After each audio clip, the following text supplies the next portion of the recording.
All right, we're here with Mike. Good to see you. Nice to see you. How's it going today? Good, good. Good. We're visiting Mike's Washes that are in the Midwest, and you have 2 long bays. And how long have you been washing cars? I built my first wash in 1985. Okay, just for a while then. So Yeah. only 40 years then. Yeah, Okay. 40 years, yeah. So tell us your experience first. Tell us your experience, and then we'll talk about your washes with Petit in general, and how did they even end up on your radar because you've been doing this so long? Well, I think everybody's heard about them. And Okay. if you're in the industry, and they had such a reputation for being bulletproof.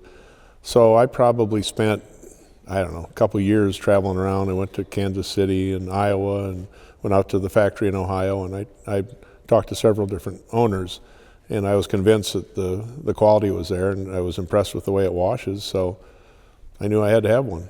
Fantastic. So since you've had your hands, out of 40 years, you've probably had your hands on a lot of different equipment. A lot of different equipment. So now that you own it, explain your experience in comparison to what you've dealt with in the past and even currently. Well, this wash is a year old. Okay. We opened it up really the end of December, but it was like the last week in December, so it's been a full 12 months. Okay.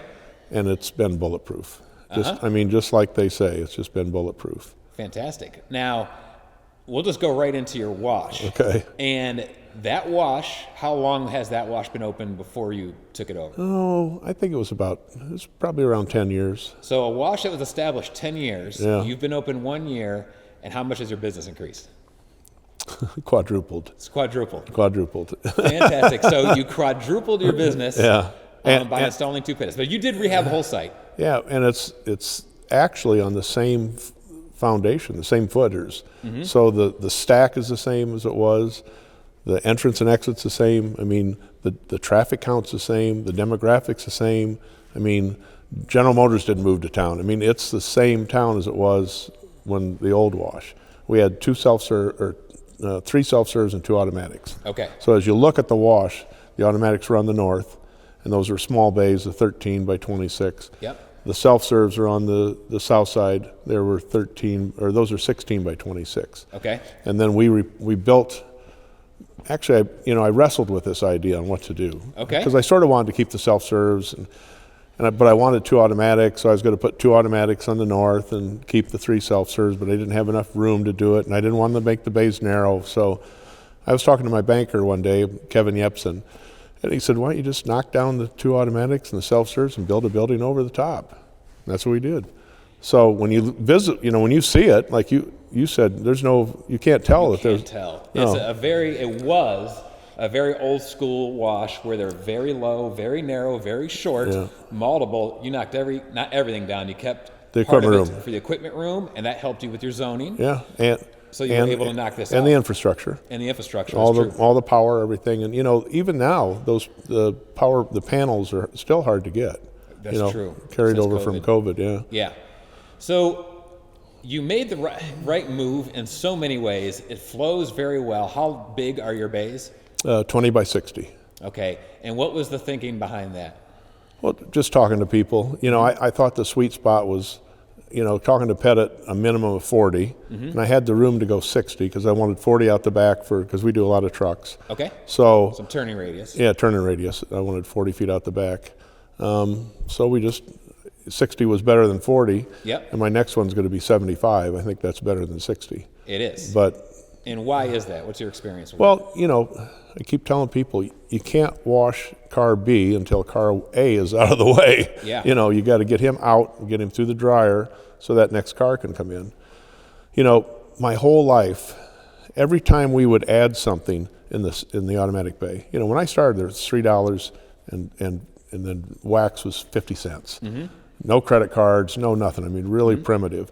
And every time we tried to add something, it would add to our revenue, but it would kill our throughput. When you added a dryer, now the guy's sitting there going through the dryer. I mean, you know what the issues were. Every time you tried to add triple foam, then it's going around another time, or another high pressure pass, or wax. Everything you did added time and killed throughput. Yes.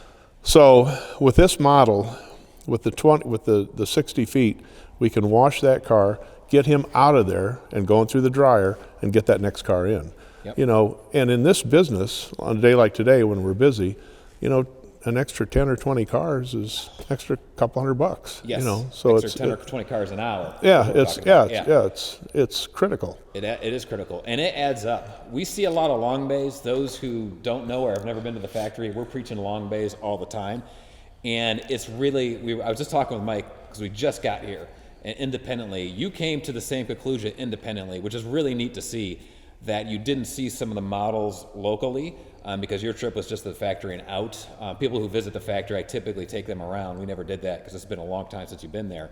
But the long bays, and in fact, you even came to the conclusion of 75 feet, and that seems to be the sweet spot because the longer the bay, that timer is all the way out there, and when someone sees that, they hit the gas, and they get out of the way, and then they slow down for the dryers. Meantime, next car's in washing. Yeah, I'm anxious to get the 75-footer. We're going to start that probably in March, but yeah, I think that is the sweet spot.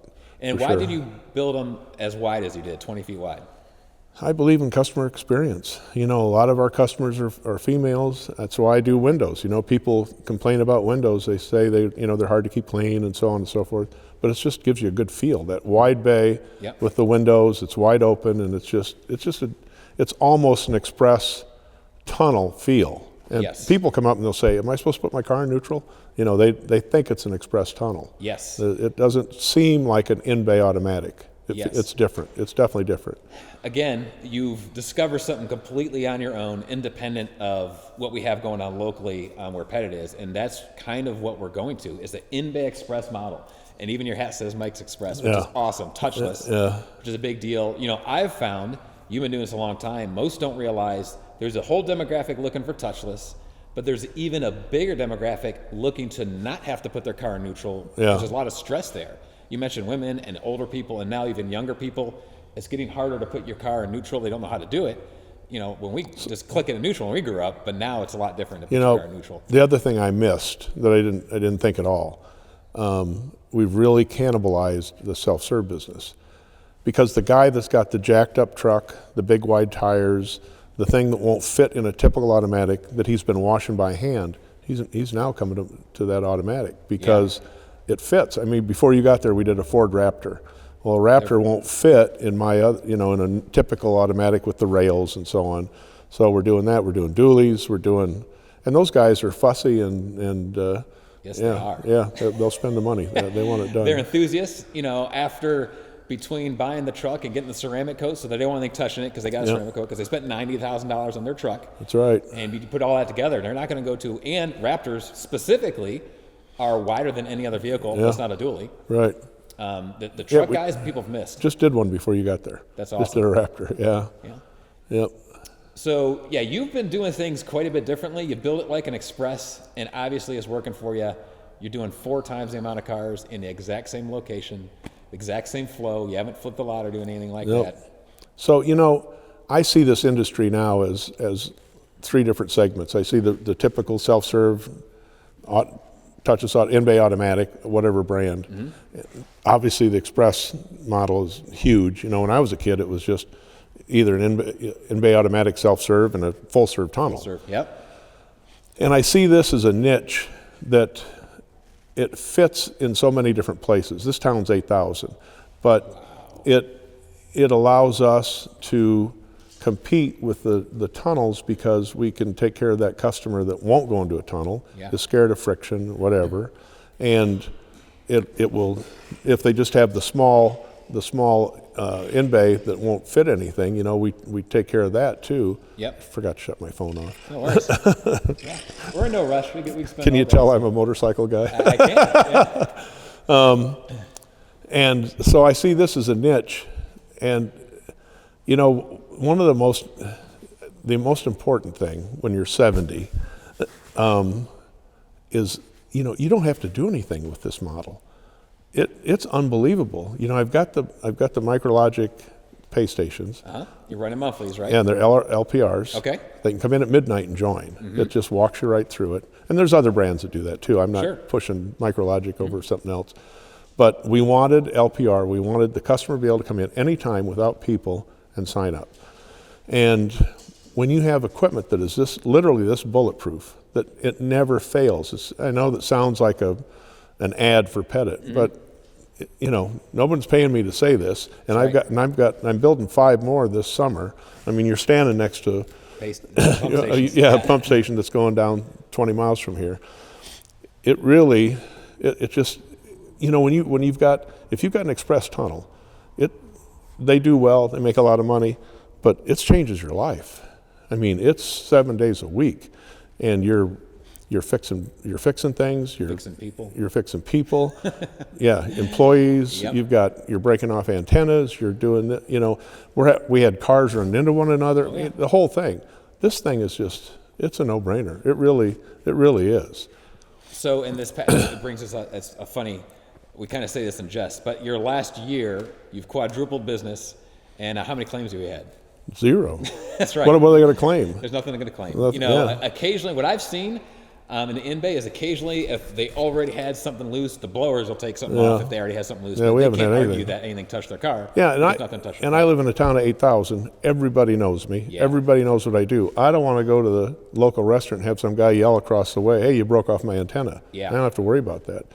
The only thing that we ever have happen is it didn't read the guy's plate. Yes. That's it. Sure. And so we give him a wash, you know, or we try to, you know, I mean, what? Just take care of it. That's it. Yeah. Yeah, that's it. Nothing else. So have you ever personally, you've been doing this business, so I'm sure you know dozens or hundreds of people in the tunnel world doing monthlies. Is this the first time you've done monthlies on your washes? First time. Yeah, you know, you bring up another point. I see the forums all the time. You know, what about monthlies? It is ridiculous to talk about monthlies. Yes. It is our business. It is ridiculous to think that you can get in this business and not have monthlies as building a fast food restaurant without a drive-up window. This is our business. I could not agree with you more. I mean, why aren't we talking about ceramic and triple foam? You know, you going to put dryers in your wash? Are you on the fence about that? You're going to put triple foam in? You're going to put... It's our business. We're in the membership business. Things have shifted. Yeah, the Express guys did a great job of treating. When I built this wash, they only asked me one question: "Are you going to have monthlies?" That's it. That's it. Yeah, I'd see somebody at a restaurant. "You going to have monthlies?" Yeah, I'm going to have monthlies. And so what about monthlies? Do they abuse it? I don't have any restrictions. They can wash once a day. Okay. I mean, it's not like these guys that say you can wash 10 times a month, 6 times a month, whatever. Mm-hmm. You can wash every day if you want. Okay. I look at it 2 different ways. That guy that's washing 10 times a month, he's your ambassador. He's out telling everybody in town how fabulous the wash is. That's right. Right? I mean, you're 100% correct. And free. Yep. It doesn't cost me anything. Yep. Then you get the people that wash 2 or 3 times a month. So you have to have it. Number one, you can't operate without it, and you need to embrace it and advocate it. And we don't offer any specials. We don't offer buy one get one. We don't offer $5 a month. Anything. Just, I mean, we're 29. We're 3 prices: 8, 10, and 15. Our $10 wash is $29.95. Our $15 wash is $39.95, and we're about 50-50. About half our customers are 29, half are 39. So you're only running monthlies on the 2 top. The 2 top. We don't do the okay. Yeah, and those, lower. I'm sorry, one more time. What's the 29 and 39. Okay. $10 and $15. Yeah, so $30 and $40. Yeah. So blended, we're at $35. You know, a car. Mm-hmm. I mean, the monthlies hit at 3 o'clock in the morning. When I get up at 5, the first thing I do, you know, and it wasn't that long ago. I don't know, 3 weeks ago. It was $880, you know, at 3 o'clock in the morning. So that's, regardless of what the day's going to be, you know, I got $880 coming in. So yeah, I know people are still going to talk about it and people are going to argue about it, but I just don't know how you're in this business without monthlies. We're in the same spot in the in-bay space as tunnels were about 7 to 10 years ago. Yeah, you know, there's a lot embraced it, a lot didn't, and those who didn't, at least in the tunnel space, because it got so competitive, they didn't survive. Yeah. You know, or they get sold for pennies on the dollar. And I think we're going to see some shakeout in the tunnel business. Yeah. I think we're seeing it already. These guys build on top of one another. Yes. It's I don't know why. It's crazy. I see it all over here. Peoria, Illinois is 100,000 people, and there's 9 tunnels. It's just crazy. 4 club cars, 2 rainstorms, Tommy's, you know, they're all down there. A couple independents, and it's just so, now you've got, 10,000 people per wash? Yeah. You know? Yeah. It's just, they're on top of one another. And I don't see that stopping for a while. So now we have a niche. Yep. We can do the guys that they can't do, and we can do the guys that don't want friction. Yeah. And you know how many cars we wash after 5 o'clock at night? You know, in the summertime, we had 100 cars after when everybody else has gone home. Yep. So they'll wash. I got up the other night because it was supposed to snow. It was 3:41 in the morning. I checked my cameras, and it was 8 degrees, and we had a car in the bay. Yep. 3:41, 8 degrees, washing a car. Yep. Now, I don't know if he was coming home from work, Yeah. going to work. You know, we have shift work around here. So. Okay, that's good to know. Yeah, so I don't know, but You know, it's interesting because there is a little bit more conversation in bay because the Petit has a little bit different advantage because of how robust it is and how fast it is. So some of those, but I've coached a lot of people that have nothing to do with Petit because I do a lot of consulting and coaching on the side. And even if you don't, the monthlies, I'm watching in-base slide. You know, it's really worth considering a monthly. I'm glad you embraced it. And they can still speed the machine up a little bit. I'm not you know? advocating this with anything other than a Petit. Sure. Because I would, first of all, I have no interest in any other automatics. You know, I've been there, I've done it, and I've had about every brand you can have. So, yeah, would I do this if I had brand X? I don't know, because I'm not having a brand X. Yeah. You know, Got it. this machine, the customer loves it. It does a fabulous job, and it runs. What kind of comments do you get from the customers? Shakes their car. Yeah. That's the big one. Yeah, shakes my car. Yeah. That's fantastic. Yeah. And a lot of people ask if it doesn't sound harsh. For those who've never been through a Petit, it's more like you're going through a waterfall. Yeah. You know, when I go through like a 0-degree nozzle machine, it feels like it's peeling your paint. Yeah. It's like you cringe. Yeah. You have this terrible feeling like, oh, that feels bad. But this is powerful, but it's more of a deeper, powerful, like a waterfall. It's not a cringy type. We use two-step pre-soak. We use a low pressure or low pH first pass with a dwell. Okay. Then we come back with a high pH, and then we put on a triple foam with a dwell, and then high pressure, and then spot free. So we're doing an F-150 in about 3 minutes and 30 seconds, and a small, you know, a Mini Cooper in under 3 minutes. So 220. And that's your top wash is still 330. Yeah. Well, yeah, right around there. Yeah. Okay, Yeah, that's yeah, good. we only do one rinse. Yep, good. So low pH, high pH, triple foam, high pressure, and then we come back dry from the rear and high pressure from the front because I just think it looks impressive. They can see the high pressure kick on from the front. Yeah. You can do whatever, you know. That's right. And then spot free from the back. Out the door. Out the door. That's the way to do it. How long did it take you to kind of dial in the chemicals a little bit? I don't know. I was over in Iowa to a distributor over there, and we're a distributor. I don't know if we probably mentioned that. Yep, but you're an installer here? Yeah, we install it. We do it all. In Middle Illinois, yep. Yep. So I worked with him, and we just sort of experimented. We had an idea and talked to the factory, but you got to have dwell. I think you have to have dwell, and you know, in the summertime it's a bug situation. This time of year it's salt. Yep. But the customers love it.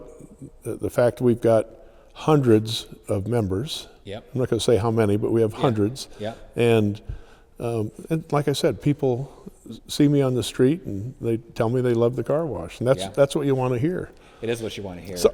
So I'll tell you a good story. Lady pulls up. She wants to buy a membership. Driving an F-150. So I said, "You like the wash? I've never been through it." I said, "You've never been through it, but you want to buy a membership?" "Yep." I said, "Okay." Said, "My neighbor is a member." I said, "Really?"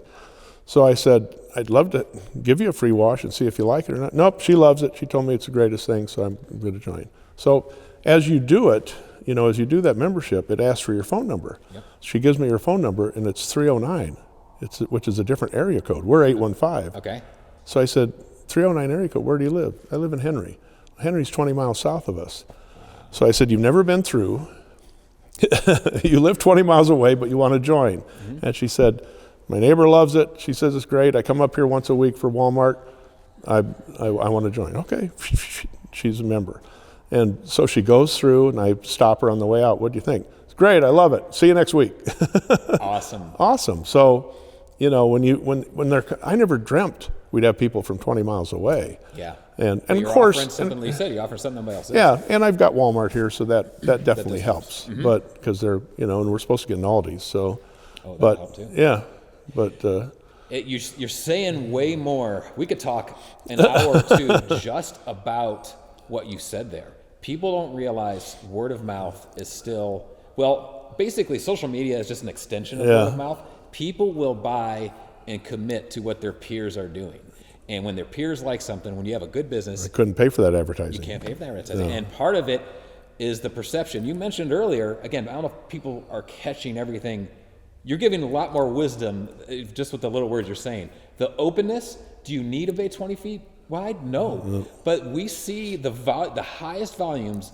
Well, I'll put it this way. We have some really high volume sites that are kind of cramped because they had no option. But if you're building from scratch, you're rehabbing a wash completely, the more open you make it, the longer you make it, the more it breathes, the more the lot breathes, people feel more comfortable. It's about comfort. Yeah. And when that lady... Experience. It's her experience. Yeah. So her neighbor had a good experience, so she's comfortable going in. She broke the ice for place. me. Yeah. Yeah. Nothing I could really say that's going to compete with the neighbor. That's right. That's another thing I tell people a lot is that no matter how good of a salesperson you are, the lady at church is a better salesperson to her friend at church. Yeah. The guy at work is a better salesperson than we'll ever be. Yeah. And that was a good example of that. That's just great to hear.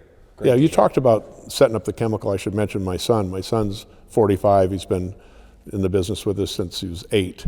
And he does the installs, and he's extremely sharp. He wired all that equipment that you saw. Okay. So he was in charge of getting the chemicals right. So Mike Jr. Okay. And it was a clean install. Yeah. We were talking about chemicals a little bit, and I wasn't sure your passes. I saw your stuff online, but I didn't pay much attention to the passes. And it's, again, you've came to a lot of your own conclusions just through your experience. And what you're doing is getting the chemical on a dry car. Right. You're leaving the chemical on a dry car. So you're getting low, and then you're overwhelming it with a high. Then triple foam. And then triple foam. Hit it one time. With high pressure. And then get them out the door. It's so important for people to realize. And most don't understand the whole Petit concept. It has...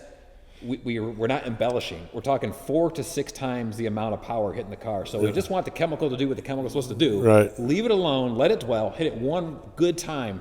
That's all you need. Spot free and out the door. Yeah, I see some of these videos with guys, 2 or 3. Yeah, I don't get it. Yeah. Yeah, it's like Alaska. It makes a lot of sense in Alaska or Canada, like places that are ultra dirty. And I'm not talking very dirty. Ultra dirty, they might need a couple high pressure passes. But I've been in some pretty rural areas where one high pressure pass takes care of everything. Are you injecting any wax through the high pressure? Yep. That works too. It works better than you guys could possibly imagine. I should probably give Sonny's and Diamond Shine a plug because that's who we use. Okay. They've been very good to us. They great deliveries, and we've been with them since '99. So that's all. Yeah. So we use just 26 years. Yeah. So we use a low pH, which is their Diamond Shine product. The high pH of Diamond, all of it's Diamond Shine. Okay. And the triple foam. Oh, something else we do. They have a product called Rust Repel. Okay. And we inject that into the under chassis. Yeah, people love rust inhibitor. You're in like the lower end of the rust belt. We're in rust belt proper, so people will hit it the rust inhibitor. They want the rust inhibitor. Yeah, we don't charge any extra. Okay. Yeah, we just include it, and then we're using Grime Buster on the low pressure. I don't do the high pressure CTAs. I just do low pressure. So when they pull in the CTAs chemical tire applicator, you put it on the whole rocker. That's what I suggest too. Again, we're getting the chemical on the car dry. I'm glad you brought that up. So another thing a lot of other equipment has to do is because, again, they don't have the power, so they're wetting the car with little spinners or high pressure. We don't need to worry about that because of the power we have. So we'd rather get chemical on. That's an extra 15 or 20 seconds of dwell time on the dirtiest part on the wheels. And then you're just letting your chemical on a dry car. I could show you videos of trucks that go through there that you'd swear I buffed the wheels. I mean, they look that good. It's unbelievable how well they. So what kind of chemical is it? Acidic, or what kind of chemical is that? That Grime Buster. Yeah, what is it? It's a Diamond Shine product. Okay. So people can just look it up. It's got some bite to it. Definitely. Okay. Yeah. Got it. And then we inject a wax in the high pressure. On that cycle and then spot free rinse. And we're talking about one reason to bring up the high pressure is because, again, not for everybody, but for the great majority, it's a waste of time and a waste of water. We're using less water than any other any other machine on the market right now per car with the one high pressure pass. And there are just so many car washes doing that, but then there's some that aren't. So let me tell you something else. After being in business 40 years, this is the first time ever that I've sold the water that I've purchased. Because in all my other in-bay automatics, we had weeps. Okay. So we'd weep all night, and I'm not selling that water. I'm paying for it. I'm paying for the water and sewer. Yeah. We don't weep because our bays are heated. Yeah. So it's capable of weeping. If something failed, we can weep. Yep. But, I remember telling my bank, for the first time I'm selling all the water I buy, and he looks at me like, what do you mean? I said, for years, sometimes if it was, let's say it was below zero for a week and we'd shut those automatics down, it's just sitting there weeping 24/7. Good point. We tried blowing them out. We tried everything. And basically, you're just weeping water. Now, well, like I said, 8 o'clock, 8 a.m. or 8 degrees at 3 o'clock in the morning, the guy's going through the wash. And you're heating your bay with floor heat, which a lot of people are doing in this area of the country. That's wise if you can build it or build it from scratch. It's usually in that 40 to 50 degree range. Yeah. Yep. Even on a cold night, super cold night. Mm-hmm. Yeah. Oh yeah. So we didn't shoot at the wash because you're rocking and rolling. Rocking and rolling. Yeah. Isn't it a beautiful sight? Yeah. It is a beautiful sight. So A, it's really loud in the back rooms, and B, it is absolutely frigid out. So there's going to be some of these interviews you're doing. You'll notice that the next 3 interviews that come out, there's going to be a batch of 3 or 4 interviews, and none of them are outside because I left my house yesterday. It was 7 degrees. It was wind chill of 1. Yeah. I don't want to be outside. It's that time of year. Yeah. And I was willing to do it. And you wanted to get a video of this beautiful pettit equipment that's ready to go. We got the pump station there, and we got a pettit machine there. We got a pettit machine over there. Some pump stations. This is where we stage the equipment. Yeah, and this is a beautiful warehouse too. And Champion pneumatic air compressors, which are made in this town. Been made here for years. Yeah, that's the Cadillac. It's a big name in the business. We had one at the old tunnel I was at. It was identical to that. No joke. It's identical. It was a lot older. It's probably 20, 30 years old. They just run and run and run. They're sort of like pettits. Yeah. Yeah. Yeah, it's good stuff. I see them in the field still. Yeah. So any other input or questions or answers or any other input about your experience with pettit? No, I just think that if you've got new investors getting in this business, they have to determine what they want to do. What's your goal in life? Mm-hmm. And if you want to change your life, build an express tunnel because you're going to be you're going to be working all the time. Yep. This model, this 2-bay, let's call it 20 by 75 foot, because that's what I'm going to do. You're going to make maybe half as much as a tunnel, gross half as much. But it's the labor is optional. We have our guys are generally retired guys, so it's a better work ethic. It's a better generation. We're in there from 8 to 10 in the morning usually, and then they go home, clean up. If it's going to be a killer day like today, we have them stay. But if they don't show up, it's still going to run. It's just a vending machine, really. Giant vending machine. And you bring up, again, you didn't intend to do it, but you brought up all kinds of points now. So you can easily do with a double bay. I agree. You could do easily half of what a pretty good tunnel can do. Labor optional. Again, if they don't show up, who cares? I know sites, you're manning yours some because you're really customer service oriented, but I know of sites just as successful as yours that never have anybody there. It's just vacuums and trash twice a day, 2 or 3 times a day. But it cost about a third of what a cheap tunnel would cost. So half the price, a third. You think it's about a third? Yeah, and you're probably going to have tidal wave built across the street. That's true. That's the trouble. If you build a new tunnel. Yeah, that's the trouble. And even with this, if they do build across the street, again, you're differentiated because you can get the trucks in, your bigger vehicles, and you don't have the intimidation factor. You can't use common sense when you do a tunnel and say, okay, I'm going to build X in this town, and not have to worry about the next guy coming, because they're coming. It's true. They don't. It's very sad, right? So instead of that, why not get in a different niche and go for your business model and give them something that they can't compete with? You know, we have customers come in all the time that had belonged at other tunnels and left because they didn't want the friction anymore. Either they had some damage, or the friend had damage, or they heard damage, or whatever. So, and I don't knock anybody's equipment. I don't have. I'm glad to have them. Yeah. I'm glad to have them come in. Glad to have them join as members. So you heard about the damage stuff. What are some other reasons you heard people coming from a tunnel and joining your membership or coming to your wash? What are some reasons you've heard? Yeah, I think that what you brought up earlier about trying to get the car on the conveyor right. The conveyor right. I think this is easier for people. I think it's just, and I think there's a lot of people that want to come at 6 in the morning or 9 o'clock at night. That's true. The Time 24/7 thing. Yeah. But the intimidation factor, I can't stress it enough because you're a car guy, I'm a car guy, your wife's a car person. we grew up, we could click our car in neutral in our sleep, but not only are people different, but the cars are different. And it's very taxing for a lot of people. It's very intimidating for people to do that. Yeah, it's sort of an unnatural thing to try to get that car lined up. And they feel the bump, and then they think, did I just scratch my wheel? Whether it didn't, we know a lot of tunnels are safe. We're not saying they're not. But the perception of the customer, they just don't want to deal with that. They're I'm not, about it. like I said, I'm not going to knock anybody's stuff. But I feel like we have a niche, and that we want to exploit that niche. Yep. That's it. And I don't want my phone to ring. Yeah. You know? Yeah, do you miss self-service at all? No, not at all. Yeah. It doesn't make sense to me. None of that stuff makes sense. When you see what you can do in a day on one of these, I mean, and I've had some good self-serves, you know, through the years, but nothing like this. The reason I asked that question, because we were talking a little bit before we came here, and you mentioned that you were real close to putting in a bay and a couple self-serves, and you didn't quite have the room, so you decided on two really good in-bays. Yeah, I have 9 self-serve bays. Somewhere else. Yeah, that's 9 too many. Yeah. I mean, I just don't see the need. It's, you know, that the kids don't use them anymore. You know, I mean, it's just. The truck guys you could take care of with a Petit. Yeah, with the Petit. And I was at another location before I came here, and he was mentioning, this was great, he sees more like, I would say, 50 to 70-year-olds in the self-serve bays. Yeah. And he's like, hey, I'll put you through for free, which is the best move. And like, why don't you come try this in bay?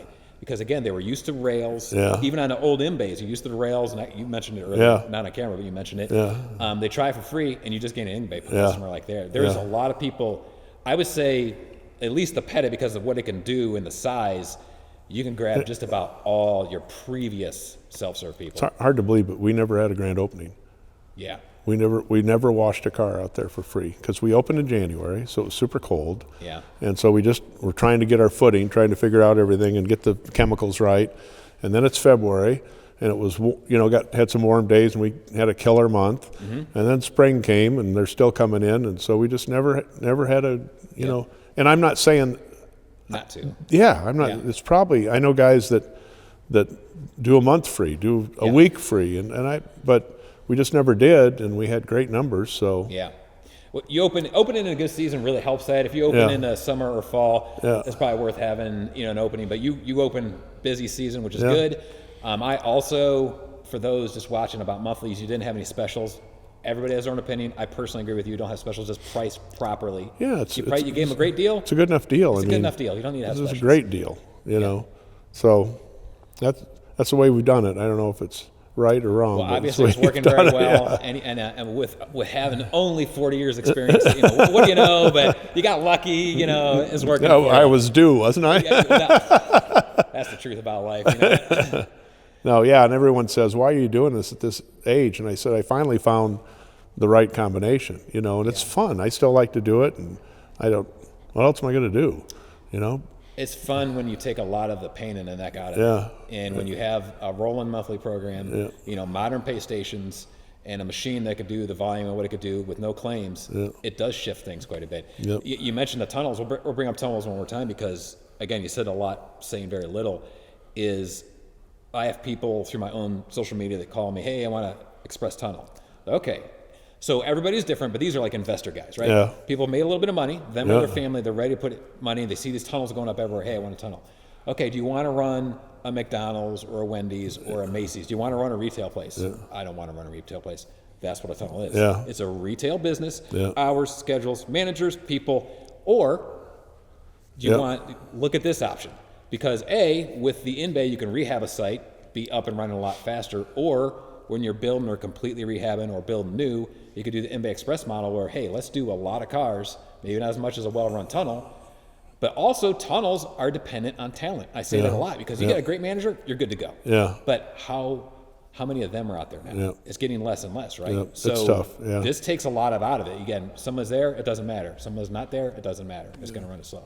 So. Yeah, this is the way we wanted to go. We thought about doing one bay with friction, one bay touchless. We thought about maybe a mini tunnel in this. And I'm just glad we did it the way we did it, and I wouldn't do it any other way now. Yeah, you did the exact formula your first time, and that's unusual. You nailed it. your first time? After 40 years. Well, yeah, this is your first wash, but you know, getting in the Petit and getting the flow and getting the long bays and the wide bays, you did nail it. You don't want to hear about all the mistakes, do you? Well, that's a good point of saying that, though. I mean, some of those who got here, you know, it is. You make all the mistakes and eventually start to figure out what's right and what's wrong, and it takes a while, though. So, Yep. Mike, I greatly appreciate All your right. experience. Thank you. And You thank bet. you. All right. Yep. Great. Thanks again.